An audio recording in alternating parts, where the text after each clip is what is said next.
Miss Karen, would you like to make your announcement first? Certainly. We'll let everybody get seated so everybody can hear, and then. All right. Thank you. I'm Karen Byers with the Mendocino Cannabis Resource. I know many of y'all just attended a workshop series that we had at my office in Willits, and I wanted to let you know about our next project that we're working on. We're working on a job fair, the Mendocino Cannabis Job Fair, and we're doing a survey right now. Some of y'all have responded, but I do have the survey either online or here is a hard copy for people to fill out. And so the goal is to have this job fair in Willits at the Grange, either on the 28th or on the of September, or on the 5th of October. That's one of your survey questions, is which works best for you. And I'm getting great response. I mean, I've already had 50 people respond, which I'm really happy with. It gives me a sense of what people are looking for and that there is a need for it. And so the survey, we'll do that. And then Monday we're launching, and we'll tell you which date it is. Those who want to be an employer exhibitor, I'll be sending out the form for that. We're going to ask $250 for people to have a presence at the job fair, but we're going to do a lot of effort to make sure you have a lot of great candidates to pick from. And so for the employer exhibitors, we're doing a pre-package of information that you'll get to make sure that you're prepared to hire, that you know the difference between hiring, contract labor, and different options of bringing people into your business, and what your responsibilities will be for that. What questions are okay to ask during a job interview, the kind of the protocol of how to interview a person. We'll send out information on that. And then for for 2 Thursdays, we're going to offer free resume writing workshops for anyone that's interested in coming in from our communities to get a cannabis business, get a place into the whole cannabis business scene. And what else about it? We'll be working with the college to see if we can bring people there. I mean, we're getting across the board needs everywhere from executive to administrative to field workers to trimmers. So we're really going to reach out into all different types of community to have that happen. We're also going to invite a few companies from out of the area I go to a lot of conferences, and I was at this conference recently, and one of the other staffing agencies that does it more on a national level, she was like, we would do anything to get some Mendocino talent to move to Oregon, to move to Washington, to come out to Colorado. So we'll also be letting people know that that's an option.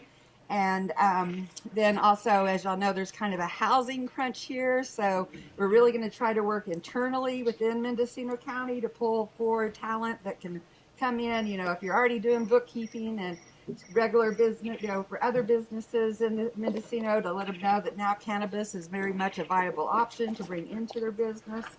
So if anyone would like to fill out this survey, we really hope to manifest this in the next 5 weeks, and I hope people will participate and spread the word that we're doing it. All right, thanks. If you did not fill out the MCGA Policy Group Formation Survey, that would be appreciated. We are trying to figure out folks who are interested in taking a role in the policy committee as this thing gets rolling. So these are up front there, but they will be back up front there in a minute. So what we're going to do is we're going to go through the policy priorities, the points from each group, and we're going to talk about them, see where the crossover is. We're going to write them all on the big paper here, and try to start to outline a broad-based policy platform. So let's go ahead and we'll go dispensary, nursery, and then the cultivation licenses. There weren't a whole lot, there's minimal dispensary representatives and minimal nursery representatives, but both Jude and Ron, you have a pretty good sense of some of the issues that are facing dispensaries and nurseries. And so if you want to just hit a few of the policy points, the issues that you're working on and you see that need to be focused on. Yeah, we sort of collapsed dispensaries and manufacturing because a lot of people, and myself included, are looking to, as one of the 4 possible survival strategies for small cultivators and entrepreneurs in Mendocino County, one of the 4 is to get big VC to fund you. Well, good luck with that. Another one is to leave and move to Humboldt. We don't want you to do that. Another is to stay with the black market, and that's a dead end. And the 4th is to sort of find partnerships and people join our resources, pool our resources, either in the form of co-ops or other forms of partnerships, LLCs, et cetera. And I know I've been approached, and other people have been approached by people who want to jump on the bandwagon of a dispensary and have a manufacturing or a processing plant hooked up. Well, with the new vertical integration and the state regs, we can do that. The county is sort of following suit with that as well. Our problem right now is that the 2 county ordinance for non-cultivation, all the sectors, and the state are both very liquid. The county is now, although in May they opened a lot of zones up, C1, C2 for non-volatile manufacturing and for dispensaries on pre-existing dispensaries to be grandfathered in. This is just one example. I'm not going to give you all the points, but now they're shifting gears. Now they want a major use permit from the dispensaries in existing C1 and C2 commercial zones.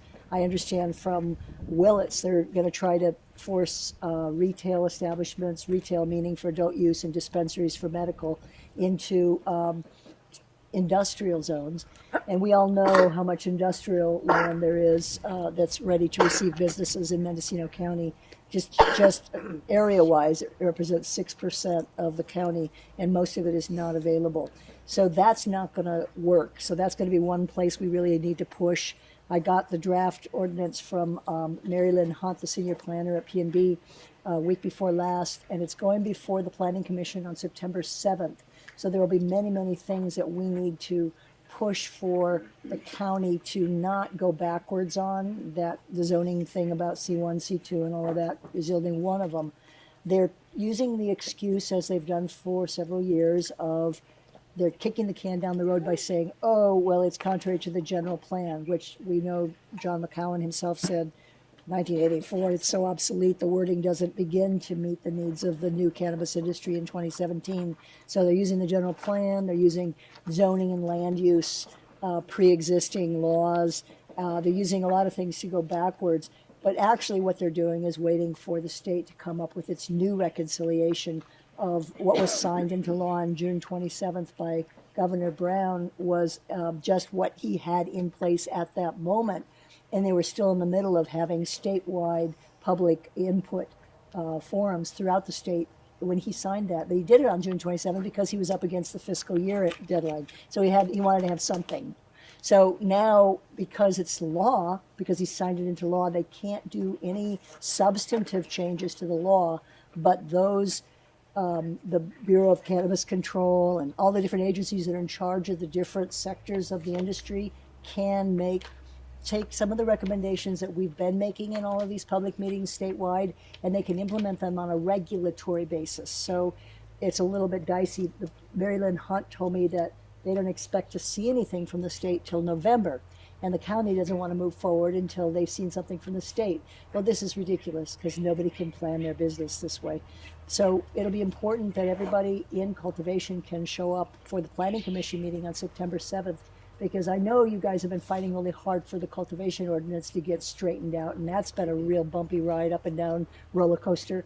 Well, we're going to have the same sort of problem with all of the other sectors. And if any of you are interested in finding out where your pot's going to go to, this is the other sectors are important: manufacturing and transport and distribution and all of that, and certainly dispensaries. The biggest fear, and I'll end here, the biggest concern that we have is that California makes the same mistake that Oregon and Washington and Nevada and Colorado have made, which is to separate medical from adult use. And it will sink medical. As it's, in Oregon, they used to have rough parity about equal numbers of recreational and medical dispensaries. When the state forced the dispensaries to choose between being recreational or medical, it was 14-1, because rec carries you financially, just like in the ghettos and the barrios. It's cigarettes and alcohol keeps those stores alive, but those are the stores that provide poor people with eggs and milk and bread and all of that. So let's not abandon medical in California.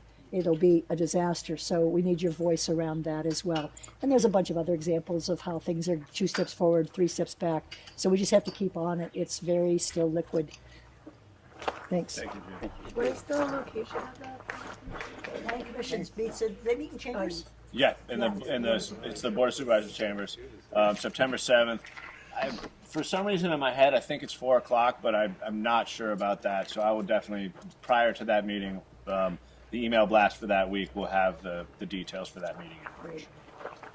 Ron Edwards, Nursing. Well, it's been a lonely fight. Most of the restrictions we've gotten, policy-wise, the wattage per square foot has disappeared. The complicated thing in the nursery is going to be how people view who took the 10,000 square foot cultivation and 12,000 square foot nursery.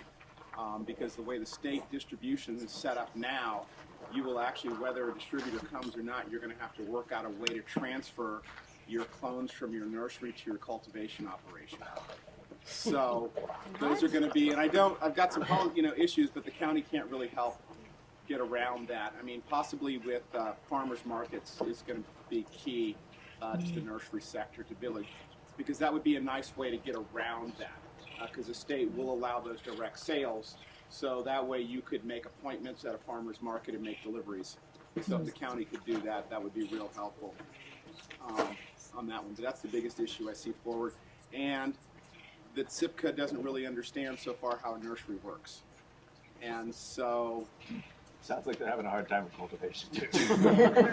So I think really we need to put their feet to the fire to find a way to buy out of the contract or have some way around it, because those are difficulties that are really going to be coming up. Let's think about it. Real quick, since it came up, Ashley, will you talk track and trace, your experience with the meeting, and what some of the issues you see are with the program? I see a lot of issues with the program. For one thing, there was multiple times during the meeting. I have to stand up for 1 minute. You stand up. There was multiple times during the meeting where their software wasn't properly working, which I find really concerning. They kept telling me because I was using an iPad, but they have an app for it. So I'm like, we're not fully working with mobile devices, but they want us to use an app. So I'm like, I don't understand. It's a little confusing. Anyways, the other things that I feel like are going to be challenging is there's definitely some gray area in their definitions. Like, basically things are going to be tagged in batch until plants are in their final home. And so there was like a lot of discussion about like, okay, so when people that are like doing greenhouses or whatever, say we like transplant our plants up and then they hit their final size, do we not have to tag them until they go into their flowering greenhouse? Or does that mean that nothing in staging greenhouses is tagged? Couldn't really answer that. The Ag Commissioner couldn't really answer that. There's definitely like, as it's written right now, essentially as soon as a plant's tagged, like what I was really trying to push for with the Ag Commissioner in the meeting, because she was actually there, is that basically as soon as you transplant your plant into its final place, you have 24 hours to get a tag on it. And I'm like, okay, so for one thing, there's people that live like way out, they don't have internet connection, like you need to give them at least a week minimum to do that. Another aspect of that I saw as an issue is that I looked at the Ag Commissioner, I was like, you don't want a phone call every single time a plant in Mendocino County doesn't take to a transplant. Like, you don't want that. Like, that's a pain in the butt for us, but like, do you want like 10,000 people calling you being like, my plant died? Like, I don't think so. So like, at least give them a couple weeks, because, lots of times plants don't take, and that was one of the main things that I saw being a huge issue and like a major cluster, because basically the way it's written right now is if a plant that is tagged dies, we have to report it to the Ag Commissioner and report it to Cal Origin. It's like this huge giant process. And it happens all the time. So that was one of the main things that I saw an issue with. Yes, Deja. I'm sorry. And so the other thing is that I see as an issue is obviously only Mendocino, Yolo, and Humboldt is in this track and trace system. So I was asking them, like, what happens when we're using out of county distributors. And their answer is that before we can move any product to them, before it can get into a vehicle of a transportation company, they have to get logged into their system. They don't have to pay all the fees and like apply and be like a permit part of it, but they have to give all their information, be logged into their system, and report when it gets there. Which I'm like, okay, that's going to really hinder us, because what if other people don't want to participate? You know, what if I'm selling it to somewhere in LA and they're like, I don't want to be part of Cal Origin's track and trace system, I'm already part of this one. So I think that that isn't going to work very well. And so that was definitely, you What know. did they say when you asked them that? They said that they're going to have to do it. They're just like, well, that's the way it is. They were very black and white about it.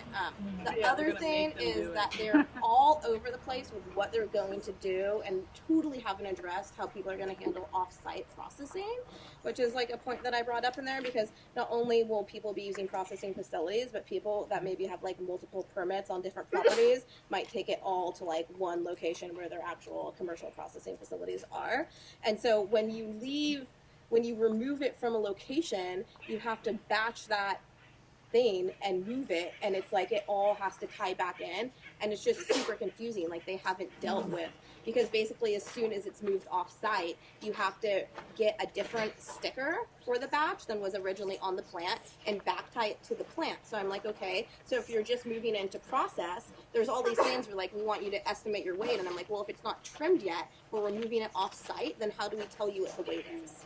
And they don't have answers for any of these things at all. I'm going through the contract.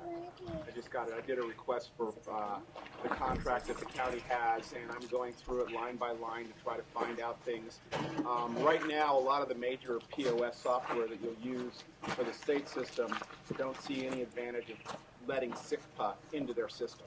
Right. So part of the little things I saw is that they have to be compatible, although the way it's worded is major software. So they could say QuickBooks and call it compatible, but it won't help us. And it'll be two reporting systems that you'll be entering into. And the supervisors are for it, of getting out of it. I mean, they're not thrilled, but not only did they commit us to 2 years, but they committed the profit from the system to SICPA for 2 years. So it might be to where, you know, you cut them a check for $2,016 to get out of it. That's what I'm pushing for, is that you have the choice of being in their system, or you write them a check and show that you're going to be in the state system. Because, you know, we lost the money. It was a bad decision, but that's why we need to be on track with the overlay to the process, so it doesn't happen again. And so, Ron, Not to mention, like, the amount of work that they want us to do with it, it just really seems like it's going to be like a full-time job of its own. Like, the amount of reporting and tracking and everything is really overwhelming. It's like we all almost have to hire someone just to do that. and that's definitely what's happening. Like Oregon, you essentially have a track and trace compliance officer, and hopefully we don't end up that here. Ron is already going to be on the track and trace working group with the county. Asher, are you willing to take that on by any chance as well? I could do that. Think about it. Yeah, I'll think about it. Okay, so I facilitated the cottage/small outdoor, the 2,500 and 5,000 square foot outdoor. I have a list of about 6. Some of them have a few subheadings on them. The thing that came up the most in the group was building and planning issues.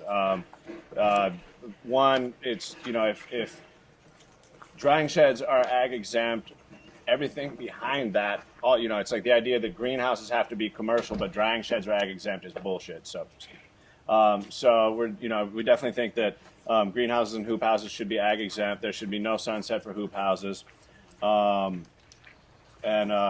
The question of commercial, you know, whether a commercial structure is required, whether ADA is required for trimming and processing. One of the things we'd like to see is, you know, there's already a certain amount of precedent and statute for if there's less than 5 employees, then you don't have to follow the ADA requirements. So we'd like to see that happen. There's general frustration with the fact that the whole process has been a moving target, and I think that's probably going to resound across all the groups. It's not exactly a specific policy priority, but it is something that I think we're all frustrated with. The question of trimming came up quite a bit. One of the things that was very specific that came out of the process was the idea that cottage producers, and again, there's already precedent in statute in terms of the cottage food license. Cottage food license is cottage food production is expected to happen in a home kitchen. Cottage cannabis production should also be expected to happen on home premises. So people should be able to manufacture in their kitchens if they're making tinctures. They should be able to trim in the living room if that's what they want to do. And that so long as they have no employees, they shouldn't have to deal with any restrictions about trimming or anything like that. And again, employees is a very sticky, and the difference between 1099 subcontractors and employees, that's one of those big sticking points that I think is going to take some time to work out. General resentment with the fees and the onerousness of the process, and that's something that's come up in supervisor meetings a number of times. I do have a hearing scheduled on the 12th. We hope to see the fees reduced for the cottage industry,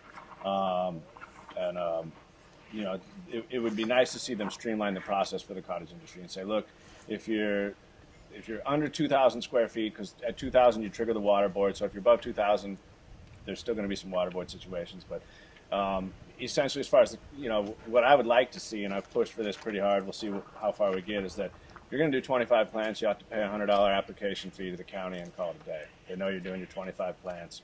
That's the story. Set a lofty goal and see where we get to. Right now, it's not anywhere near there, so we'll see how that goes. But that's definitely a policy priority. And then co-ops came up a bit, and some background on the co-ops. The state did authorize a cannabis cooperative license. It's capped at 4 acres. So one of the things co-ops are able to do under the state license is distribution. There was quite a bit of talk in the group about distribution, small farmers really needing to be able to do their own distribution. The flashpoint there is the taxation and the testing. As I think we're all pretty aware of, the ability of the industry to self-regulate on testing has been very poorly demonstrated in the past. So that's why we ended up with a mandatory testing requirement for some sort of a third-party distributor, and also the taxation that the distributor would collect the taxes. So the assumption is that a cooperative being able to do distribution would also be able to do testing and remittance of taxes. Some of these things are still kind of up in the air because we're waiting to see the state regs that'll come out, in theory, September 15th. Theories are always good. And then there was also some general discussion about the land use stuff, most of which the county can't do a whole lot about. But, again, the moving target for land use compliance, the DFW question in terms of wells, hydrological connectivity, and general environmental compliance. The state has we've all been doing the North Coast Regional Water Quality Control Board program. The state's going to go to the State Water Board program. There's definitely some different things in there, including increased setbacks from streams, severe restrictions on ponds, quite a few other things. I mentioned this earlier, but the main policy push for us is, one, make sure that people who have already enrolled aren't penalized and have to do this whole other program that costs them a whole bunch of extra money, and then two, try to fix the specific issues with the program as well. So that's essentially what I have out of the cottage and small. Leaf, would you present from the type 2s? Yeah, a lot of this wasn't policy stuff. It was really just a lot of confusion about just questions regarding the lack of clarification in the law or lack of understanding of the law, mostly the county law, some with the state law. I think some of the more important things that we want to push for are just provisional licenses as soon as possible. Something that came up was that you can't get the PG&E ag rate without your license in hand, and so that could prevent you from making money in order to pay for your entire facility. So there's hang-ups like that and other ones. So it'd be good to have provisional licenses like as soon as possible. Track and trace. It sounds like once you have your, and I didn't know this though, but once you have your permit approved, then you got to take the track and trace course and start getting enrolled with track and trace and with your plant tags and all that, as Ashley had spoke about. And that just seems like personally, I think I'm just going to push out getting my final permit so I don't have to do that this year, because this year just seems like I'm just overwhelmed as it is. I can't deal with that. So that is definitely a big issue that I don't think will change. As well, the push for if you have fiberglass employees to not have to deal with the ADA. It sounds like there's plenty of room in the state law to allow that. So I just, I mean, I kind of understand why the county is pushing for it. It sounds like, planning a building is just afraid of liability issues and lawsuits. But it seems like if the state's allowing the county to do it, I don't know why the county's not allowing us to do it. Let's see. One of the big issues, which I'm concerned about, definitely since after those people on Robinson Creek got busted, is what's the definition of legal water when it comes to well use? I know I have a well that's quite a ways away from a class 1 stream, like 600 feet, but it's only 48 feet deep, and that could, fish DFW could come and raid me, I'm assuming, and just say that they think that it's tied into the river water source, and so that's problematic. I think there's a huge lack of clarity as what's legal water when it's coming out of a well and what's not. One of the things we're pushing real hard for with DFW is like, look, if you guys have an issue with a water source, pull the pump, disable the well. That's fine. Don't cut down any plants. They're not, if there's an issue with a vineyard's water, they're not going to cut down any vines. So the idea is like, there's acceptable conduct and there's over the top, and cutting people's crops down is totally over the top. Sorry. Yeah, no problem. It sounds like Ashley was denied the use of a well that she had that was close to a creek, but then there's another gentleman, I can't remember his name, sorry, but he was okayed the use of the water out of a well that's close to a creek. So it just seems like there's no standard and there's a lack of understanding about their thought process when it comes to that. Let's see, some of the other things are like manufacturing for the other permit types, not just cottage industry. If you could do on-site manufacturing, that's really important.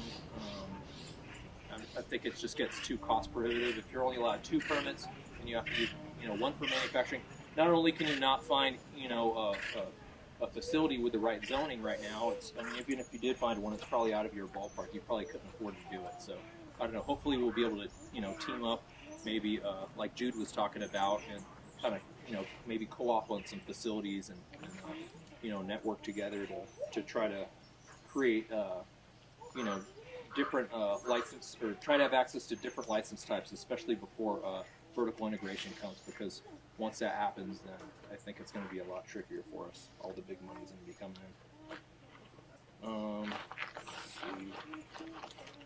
in. There was confusion about even about the definition of what is mixed light. I'm not sure if you know the answer to this, Casey, but if somebody's doing light depth but they have no light assistance, is that considered mixed light or not?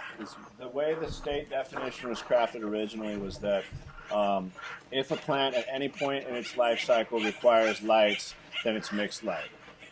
So that definition would have put all clones into the definition of mixed light, essentially. Say again? If you're using clones, you're mixed light. That is the initial state definition. I'd like to see that get changed. If you are producing the clones at your site and you're buying the clones from the nursery.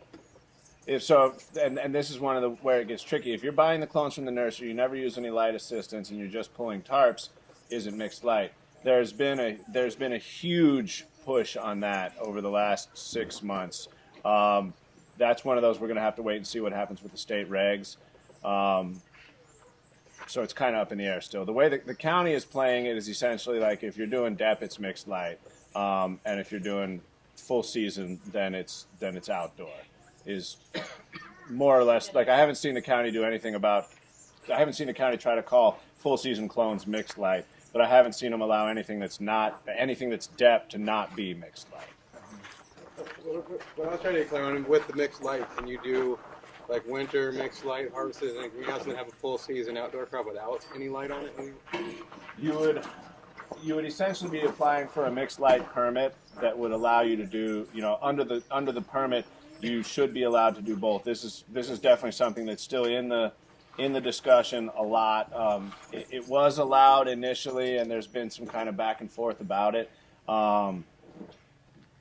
It's definitely a policy priority for sure to see that multiple license types can be aggregated under one permit. And so, for instance, if you were going to do some indoor, some outdoor, and some mixed light, then you would apply for an indoor permit at the size of what you wanted to do, and it would cover all three. If you were just going to do mixed light and outdoor, you would apply for a mixed light permit at the size that would encompass both, and none of it can exceed 10,000 square feet. Yes.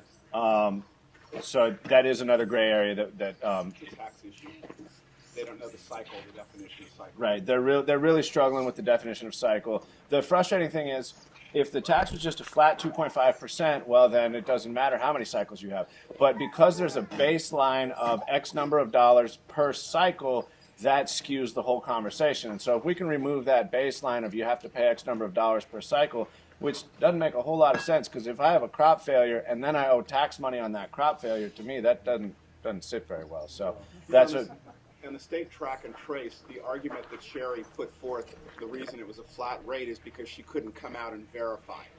But when we've got the state track and trace, that will verify Right. your tax as well as your state board of equalization sales. right. That makes total sense. And so, it would make sense that they would. Hopefully, they'll remove the baseline rates, and then it'll just because then we don't have to have a discussion about cycle. It's just like how much did you sell? 2.5% of that money goes to the county. So, Yeah, why can't they just tax it on sales? It doesn't even make sense to try and tax it on pounds. well, because what they're essentially saying is they're figuring like there should be if you pulled your crop, you should pay X number of dollars per cycle because. I mean, a lot of it still comes down to they're like, look, you guys are doing dirty things, and we're trying to catch you up as much as possible. And at some point, we're going to have to move beyond that, and we're just going to keep fighting that. Let's see, something else was the ADA compliance. So, I've been talking to planning and building, so they say it was planning and building. So they say we can have the porta potty for ADA compliance, but is that a permanent solution? There wasn't clarity on it whether that's a permanent solution or not. My read on it was that it did seem to be a permanent solution for cultivation. When we get to processing, that's another story I'm not sure about yet. And then the other question is what they said was portable toilet, i.e. porta potty, but what about composting toilet? What about, things that are not portable? Because it's for instance, if you have to rent an ADA compliant porta potty, it fucking costs so much, it's ridiculous. And so, How many are there in the county? 10? not very many. And so, we're definitely, and there's also an underlying conversation about composting toilets and the need to be able, the idea that you have to have a full septic to have a house it's a little outdated with some of the newer systems coming online. And so the county has indicated a willingness to look at the county code and consider adopting some changes to that. So that's something that is, that's one of those things that crosses outside of just the cannabis industry. And so we're hopeful to be able to push on that one. Something else was, at that last meeting up in Laytonville, Hezekiah was hinting around about that, over 50 lights for indoor might, limit large indoor, permit numbers. Like it wasn't economically feasible. Are we gonna have restrictions for mixed light as far as power usage goes? Do we have to buy a certain percentage of renewable energy, or? That's a very viable question. I'm not sure what the answer is. In terms of the limits from the state, what the state's going to do is limit the number of Type 3 licenses that they issue. Doesn't affect us here because we don't get Type 3 licenses anyway, except to say that if there's a limited number of Type 3s, it means that there's better opportunity for the 1s and 2s and cottages. But as far as electricity requirements, right now it's just that it has to be grid tie. Generators have to be phased out.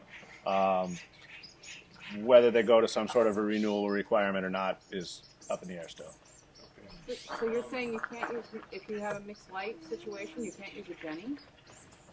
I think the phase out is the phase out next. Do you remember when the phase? They told me I couldn't do it this year. No, you can't do There's it no now. power at all on our mountain, so nobody on our mountain can do mixed light. Not on a generator, no. Well, you can do mixed light as a desk. But you could, but how would you, I use a generator just for my house. I can't even run a, House is separate. solar. Domestic is separate. But If you had work lights, if they're fluorescent, just like small work lights, you could. well, I'm an outdoor grower, but I'm concerned Right, for right. my I think friends. I you have could friends probably that get are away with that. going to put in putting in mixed light because that's all that's selling right now. And we're all on generators up there. There's nobody up there. I mean, I have solar. I'm one of the few people, but that barely covers. The requirement is that it be either sustainable energy, i.e. solar power, or grid tie. And so you can run your house off it all you want, but you can't run anything to do with the cultivation. You're allowed to use generators as a backup. But it can't be the primary power system. No, Aren't they giving you 1 year after you get a permit to go 50% sustainable, and then 2 years to go 100%? I thought there was a phase After out. you get the permit. I thought there was a phase out, but it sounds like Leaf had a different experience this year. And that's something also in our our group when we were discussing things. It seemed like a lot of people were getting different answers. I know personally about whether I could do mixed light with full term this year. I got a different answer pretty much like every month. It was a different answer, which the final one was yes. But I don't know if that's allowed next year or not. People seem to think it was. Just don't ask anymore. Right. Wait till they say something. Definitely the ag exemption for all greenhouses I think is super important. It is so expensive. It's just absolutely unaffordable for the average person to put up these real high-tech greenhouses. And it's a ridiculous requirement. Yeah. It's like I have a buddy who's installing one, and they made him he had to pour several yards of concrete for each footing. And at a certain point, you say, this is just absurd. They made me put mine all 54 inches deep, and they made me pull it. Like, I had them all at 48, and they came back and you rip down my frame, take it out, re-drill it, and re-pour it. Oh, jeez. Whereas, like, Monterey County, not necessarily for cannabis, but if you drive through the Salinas Valley, there's, thousands and thousands of hoop grows for berries and, et cetera. And it doesn't seem to be a problem. Are those so I being don't see why they permitted can't like make that? that Are allowance. those big hoop houses have no permit requirements? Monterey or Half Moon Bay did a ordinance that says you can. Because I met a guy at a conference that built all of those greenhouses. His family does it, and now they're learning how to actually convert them over. But Half Moon Bay said that if you go in, they are not allowing any new greenhouses, but they made an exemption to go into an old ag. And I was trying to get our county to kind of come up with that, but it didn't go anywhere. Right. So in other counties, you don't need a commercial permit for a greenhouse to grow weed in, So now you do. but not in Monterey County. They're not going to require that. Humboldt will require it. They just aren't like super insistent on it this year, but it's really good. And then another thing is just more clarity, which somebody here may have it on. For the permit exempt, hoop houses, so they have to be under 1,000 square feet. And so, what my understanding, a new thing they added was that in order to define them as temporary, you have to take them down like once a year or be able to. And then what is the definition of that? Do they have to be completely removed, or somebody said just the plastic has to be removed and that's fine? That I think is something that McCown was throwing around. There's been a fair amount of pushback from various parts of the county. People are not happy about the spread of all these hoop houses. The way it looks or whatever. And so at one point, one proposed compromise was like people would have to unskin them if they weren't using them. Which is even uglier. To the best of my knowledge, it's not in statute So at it's this still point. just under 1,000 square feet. Yeah, under 1,000 square feet, no electricity, no plumbing, You could put one next to no it. higher than 10 feet Technically, tall. they can only be used for 6 months out of the year. Okay. To be the temporary structure. Okay. So the last thing, and we actually didn't really discuss this, but I put it on there, is just the testing.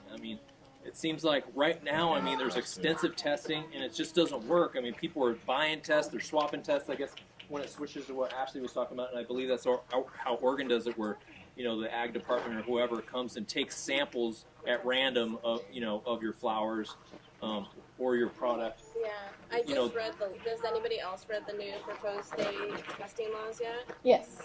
Right. Pretty versed in them. Yes, that is what California is going to do. They're going to have, it's going to be through the distributor, like the testing company sends someone to the distributor, or if it's like micro business and you go to the land that testing company will send someone to the land to collect the sample out of the bag. And they have all these protocols, like you got to have gloves, masks, Right. and all that. And I haven't read all that, but I know, like, I've been using compost teas this year because I'm worried about failing tests. I've been trying to keep the dust down, but, it's really difficult. I've heard that we could fail from all the smoke from these fires around, which, how do you prevent that? Ashley was saying that you can't use, what was it, powdered guanos and flour? Yeah, I mean, that's actually illegal for all forms of agriculture. Like, once you're doing commercial ag, you can't use powdered. You can do it in liquid form, you can do it in pelletized form, you cannot use powdered guanos or flour. Even if you're commercially growing strawberries, it's still not a legal thing to do. So, I don't know, just creating a testing standard that's, like, doable for everybody, I think, is one of the most important things that we could focus on. And there was a petition at the state level that went around from CGA to make sure that the testing requirements are appropriate. There's been sort of two. What's that? Still going around, yeah. And if you haven't signed it, please do. There's two different standards essentially being proposed, and this is specifically to the microbial. Right now, a lot of the labs are doing a plate count. If you have more than X number of colony-forming units, then it's a fail.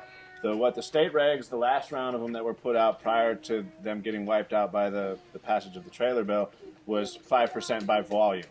So there was no plate count. There wasn't any. It was if less than 1 nug in 20 is moldy, you're all good.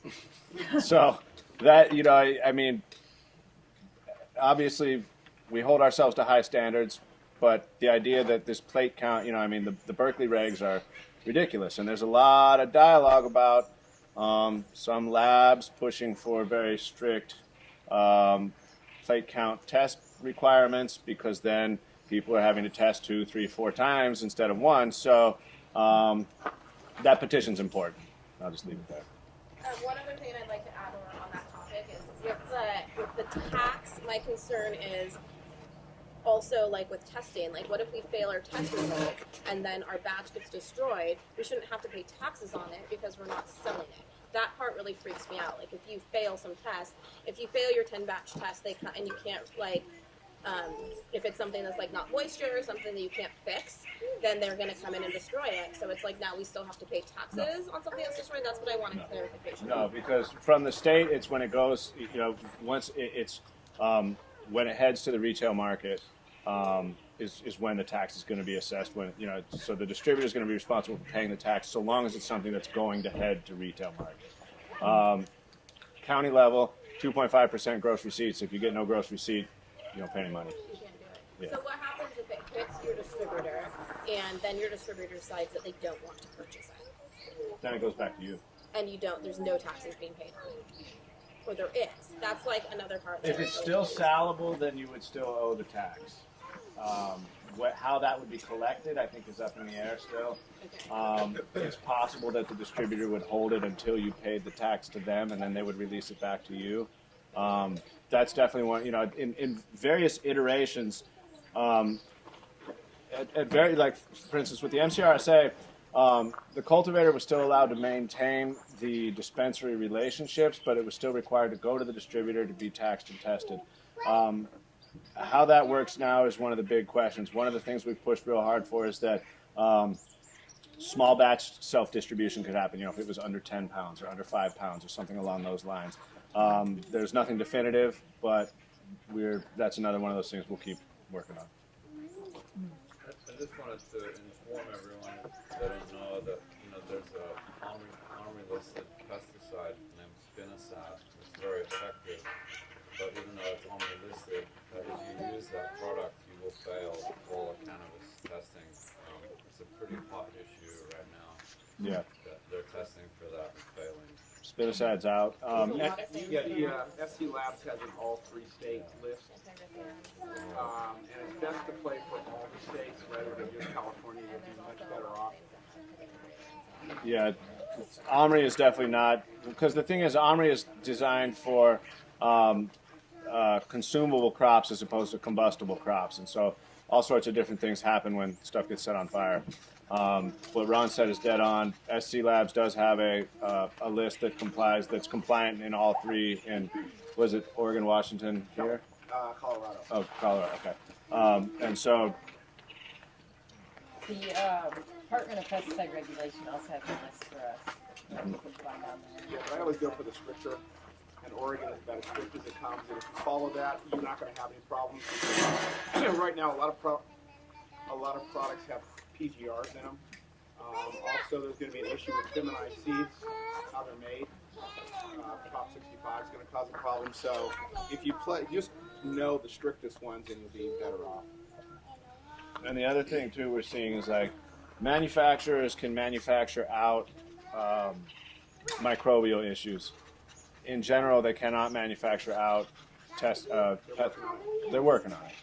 But better, what I've heard a lot of manufacturers say is harvest it, don't spray it with something. If it's contaminated, manufacture it rather than trying to spray it. So. But they're not testing for actual pests. Like, so if there's thrips or mites or something on the bud, that's not gonna show up in the test. There's a visual inspection for what is it called? It's foreign matter, dirt, and filth. Yeah, and so if something's really infested, they may kick it back out. But in general, it's not. It should be done with a microscope too. It should be put under a microscope before, Right. And that's filth and chlorine. So we'll go 1 and then 2. Oh, I heard you say something about a May structure where if you're cultivating and you manufacture value-added products on site, you don't need a separate license for that, or hopefully for cottage. That's been for cottage. That's been the main push. We have also pushed for all license types for non-volatile things like keef, rosin. We have not gotten there yet. We'll keep pushing, but right now it's farms can do packaging. They can do individual packaging and joints, but we haven't been able to get beyond that into any form of concentrate yet. So we'll keep. And then just a quick sidebar on packaging. As of next year, it's going to have to be opaque, very specific. So I think the industry as a whole is going to be shifting from dispensaries buying wholesale units and packaging them themselves to either farmers or distributors doing the packaging. So that's just another thing that's going to come down the turnpike. So we're here and then. That's what I wanted to clarify. If you're doing light depth, but you're using no artificial light, then you still need a mixed light. It's all natural light. It's still considered mixed light for the time being, and this is something that we do expect to shift. There was a lot of pushback. There was a lot of organized pushback on that. So. We'll see. On the manufacturing license for good, would it be fine to make your own keef that you then put into your chocolates or whatnot, and you sell the chocolates? Do you know those details? Or? Again, on the cottage level, it's being pushed pretty hard that so long as you were using stuff that was only made on site, you'd be able to then make it into edibles or whatever without a separate license. When you get into the 5,000, 10,000, most likely it's going to be a separate license. This does bring us to a topic that Leif pointed out when he was going through the list. The zoning restrictions and Jude pointed out as well, the zoning requirements for non-cultivation licenses, manufacturing, dispensing, distributing, etc., have gone back and forth quite a bit. And so we're going to need a fairly organized push to broaden those zoning restrictions. It happens a number of times in which there's organized opposition to try to narrow things down, and there's conservative opinions from staff to try to narrow things down. And so we really have got to be on top of those responses to make sure that they hear enough that they don't do that. Yeah. Okay, so real quick, we're almost done. Real quick, we're going to look at these, and we're going to kind of just look at the commonalities and see. Okay, so you got large outdoor. Oh, Jesus, I'm slacking. Must be getting tired. I think most of the things that you was already brought up. So I'm going to just skip over anything that was already mentioned, and I think the other few new ones we might have would just be some of the issues affecting like the economics and the selling. Things that can be done to add value to product to try to get as much money as you can out of what you're doing. That I think trickles back to marketing and branding, both for individual farms or co-ops and then the county as a whole. One thing in relation to that kind of had into the testing was that, because we all know the pesticide regs are going to be pretty strict. Every other state that's gone forward with recreational has had big pesticide recall epidemics. That's definitely going to happen here in California. Mendocino, because of its history of organic cultivation, might be in a unique position to step forward when some of those fails happen and present itself as the county that's like has a reputation for clean product. I think it's going to save a lot of small farmers. Yeah, and a lot of that's going to be, conveyed through marketing and branding. So, maybe coordinating with the Mendocino Tourism Board, any other mechanisms that can be done in that. And the Sustainable Farm Program. Yeah. Let's see, just if there's anything else new. See, the water regs, these others are the issues with the permits and the water. Yeah.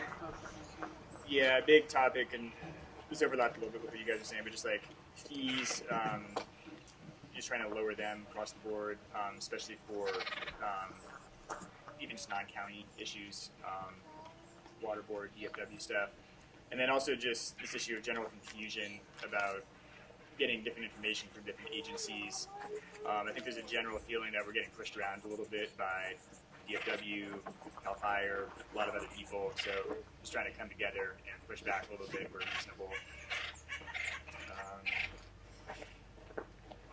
A lot of stuff on building and planning that was already touched on. So I think those are the main. The things that are already touched on are key, though, because that cross correlation sort of defines the prioritized. Okay, so let me just go through real quick. I mean, all the testing stuff that was on our list. Most of the building and planning stuff that was discussed is on our list. More ag-exempt structures, definitely for hoop houses, maybe applying it to other things as well, greenhouses. Just trying to streamline some of the other processes through building and planning regarding grading, ponds, solar, lighting.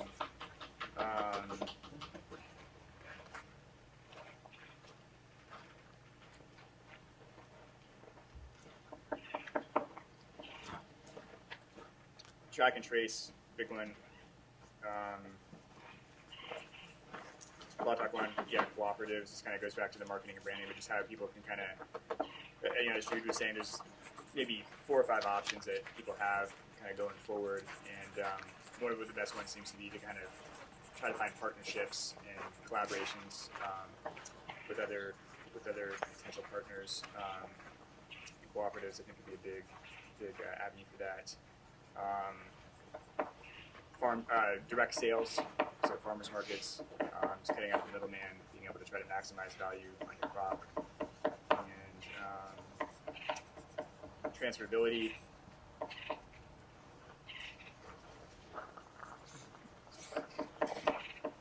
And I think that was most of them. So there's a pretty strong amount of correlation between the different cultivation groups, which isn't particularly surprising. I think the issues, we're all facing the same issues for the most part. This dovetails fairly well with, the presentations that various people have made at the Board of Supervisors. It does provide the basis for kind of a fairly organized policy representation. What I can do is, I'm kind of spitballing here, but I could take these home, type them up separately, and then put together the ones that cross-correlate in a list and send that out to everybody along with to the larger email list. At that point, we've got policy priorities. As the working group process gets going, we all have that list of priorities. One of the questions that I was curious about today is, are there folks who are interested in specific working group topics, who are interested in participating in those working groups? I'm interested in the building and planning, and I sent an email. You did send an email. Good. To reply that they're having a phone conference on next Wednesday. Perfect. To try and set up the working group. Perfect. One thing that might be good, because I always want to limit us to 5 issues, that if your community or your neighborhood has some specific issues to it, be organized and bring that, and that way we can get away from that 5 kind of limit. That makes a This lot of sense. survey actually has community-specific issues, so please fill it out. I got here a little late, so I wasn't part of the group. But one of the things that Talk loud. I got here late since I wasn't part of the group, and I'm very happy to see that they're starting to at least consider and address the transferability of licenses. But the thing that I see being passed over has to do with the land itself. And from a business perspective or a financing perspective, if you go to a bank and say, I want to build a greenhouse, can you loan me money, or get a partner, or get capital from investors? If the license is only in the person's name, but yet all of his work, building commercial buildings, ADA compliant, possibly building greenhouses, is on the land, and then the person has a heart attack or has to leave, suddenly you put all this investment. The bank's going to say, are you crazy? I'm going to loan you money, but if something happens to you, you can only grow tomatoes in there. I just think that that's a point that maybe we might want to consider addressing, which is some type of acknowledgement or certification on land that has been approved and gone through this huge, massive process with building and planning, upgrading buildings, and yet if some cultivator leaves, suddenly the land is left with this huge effort. And I think that from a business perspective, that should really be brought up. That makes sense. From an environmental perspective too, you put all this energy into it and then it's destructive. You're getting properties together and then suddenly you have no life. Septic than it is for me to have an outhouse. It almost seems that legally that if they force you to do all that, they should have to make it where you can transfer the. Can you imagine someone getting a license for lodging, for example, for a motel, and then the person who ran the hotel, oh, you lose your license because it's given to the person. Well, it's the land, the entitlement, passing all the codes, putting in the proper buildings. There should be an acknowledgement of the land. Yeah. Like we have a lodging facility, and it goes with the land. So yeah, that should be legally. I think that should be a point that should be started to be. We can just check off real fast, like testing the ADA things. So there's definitely some commonalities. I'm going to try and make it so that these are visible. Yeah, I would definitely suggest that folks can take pictures of this if they'd like to before they leave. Like I said, I will type them all up and send them out in a list with the things that cross-correlate. If you're interested in being on a working group, email Carmel Angelo. And her email is Angelo C. It's ANGELOC at C. It's co.mendocino.ca.us. Thank you. They've actually changed that. They've simplified it. But the email addresses for the Karens have been simplified. Finally. So yeah, the first working group call is on Wednesday from 12 to 2. Please fill out the policy committee survey that hopefully everybody has gotten. If not, they're on the table over there. If you're interested in serving on the policy committee, send me an email. And the goal is to convene the policy committee via phone call every other week. Right now we have a steering committee meeting every week, phone call steering committee meeting every week. You can tell it's getting late in the afternoon. So the goal is to shift so that the steering committee would meet bi-weekly and the policy committee would meet bi-weekly. Obviously with the ability to adjust that as needed. The long-term goal for it is to build out both geographical and license type representation so that we've got a broad spectrum of folks. One thing that was not included on any of these lists today that is also very important is the overlay zones. So that's, and that's partially because a lot of the folks who live in areas that are going to get an overlay zone aren't really feeling like talking about policy because they don't know if it's even going to work for them yet. So that's something that we're going to need to be very cognizant of and participatory in as a community. Anybody? On the overlay, it can't be unbusy. It can't be what? I'm busy. You're just going to have to, because if you're busy, you're going to be out. Right. Because we see who shows up, who's against us. They're well organized, and it looks like the overlay program is going to be based on a similar manner. So if you're in an overlay area, you've got to get your neighbors involved.